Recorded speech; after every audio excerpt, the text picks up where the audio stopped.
बिस्मिल्लाहिर्रहमानिर्रहीम। आपको जॉब नहीं है, आप जॉब ढूंढ ढूंढ के थक चुके हैं।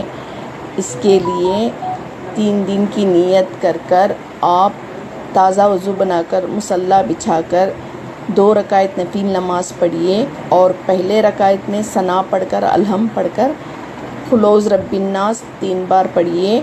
दूसरे रकात में अलहम का सूरा पढ़कर 3 बार खुलौज़ रब्बिन्नास पढ़िए।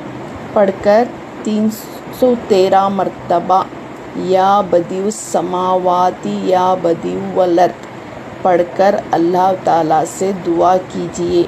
आप 3 दिन भी हो नहीं पाएंगे, आपको जॉब मिलेगा, ये 100% गारंटी है। पूरे अक़ीदे के साथ करिए। मेरा वीडियो देखने के लिए शुक्रिया। प्लीज़ मेरा चैनल सब्सक्राइबर कीजिए, लाइक कीजिए, बेल आइकन को क्लिक कीजिए, मुझे फॉलो कीजिए। अस्सलाम।